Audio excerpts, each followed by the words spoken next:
Hi, I'm Ms. Jenna, and I'm from the St. Clair County Library System.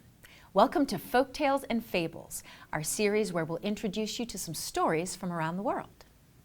Our folktale today is from the county of Kildare in Ireland. Kildare is the part in red. And this story is called The Kildare Puka. Now before we go any farther, what is a puka? A puka is a fairy spirit in animal form, usually very large, thought to appear to people often as a giant horse, or goat, or cat, or donkey. Once upon a time, there was a large manor house in Kildare County, and the master of the house often had to travel out of town for weeks and weeks on business.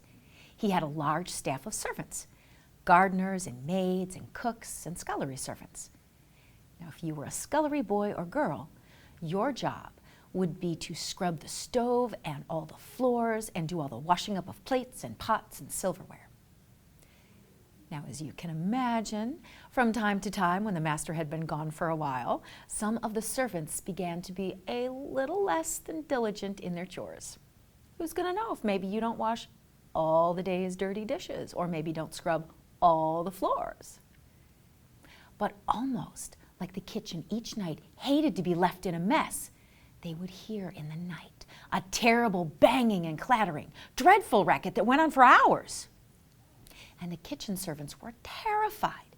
They had no idea what the noise was. And after a while, they were afraid even to go into the kitchen after the fire had died down for the night.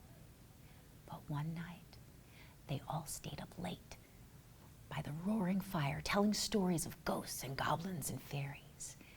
And they told stories for so long, a little scullery boy fell asleep, curled up in a little cubby hole next to the hearth, and he didn't hear when everyone else tramped up to bed. What he did hear in the middle of the night was the kitchen door bang open. He quietly peeped out of his hiding place, and there was an enormous donkey. The boy was just about to crawl out of his cubby hole and lead the donkey back to the barn when the animal shook its head, looked around and said, "Well, I may as well begin first as last." Now the little scullery boy was really afraid because he knew that this was no ordinary donkey. It was a puka. And you never know how mischievous a puka might be or what they might do to you. The boy thought the puka might eat him up. But he was so surprised at what the puka actually did.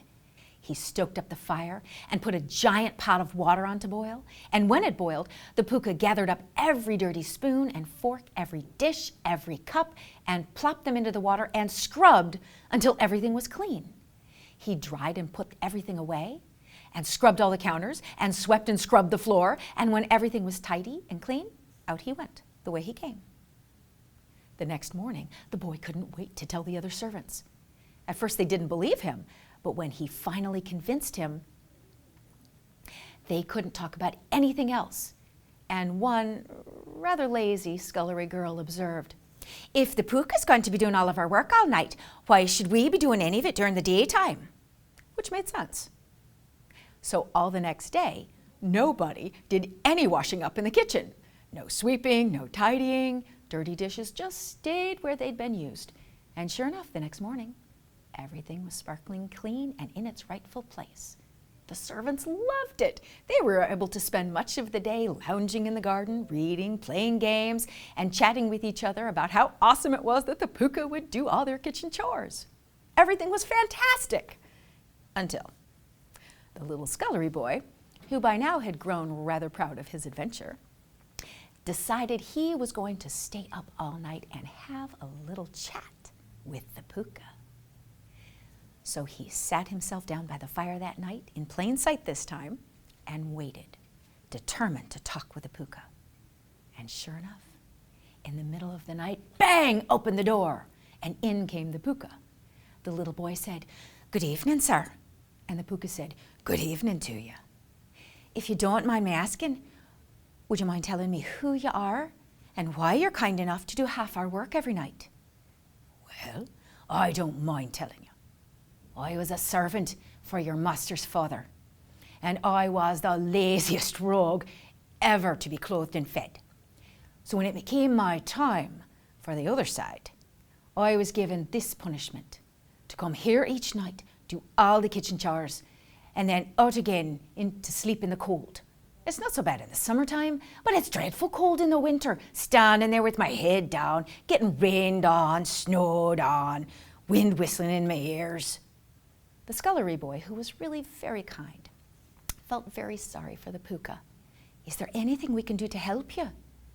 Well, you might, said the puka. I would not say no to a nice warm coat for the long winter nights. Well then, said the boy, we'd be the ungratefullest people in the world if we didn't feel for you and get you a coat. And the very next night, the boy waited again for the puka. Dirty dishes piled high up on the tables, but this time he held a warm quilted coat. And when the puka banged open the door again, the boy helped him wiggle his donkey's front legs into the sleeves, and he buttoned it down the chest and over the belly. The puka looked so happy he actually did a noisy little dance and said, well, I've got a long road ahead of me. I'm very grateful to you and your fellow servants. I'm finally happy. Good evening to you. But wait, said the boy, aren't you going too soon? What about the washing and sweeping? Ah, said the puka, you can tell the others now that it's their turn. My punishment was to last until someone thought me worthy of a reward for my work. I have it now, and you'll never see me again. And they never did. And while they were happy for the puka, they were more than a little sorry for themselves, because it was back to washing dishes and scrubbing floors for them. Thanks for listening to the Kildare Puka. If you liked this story, you can find other stories like it available at the St. Clair County Library System in the links below.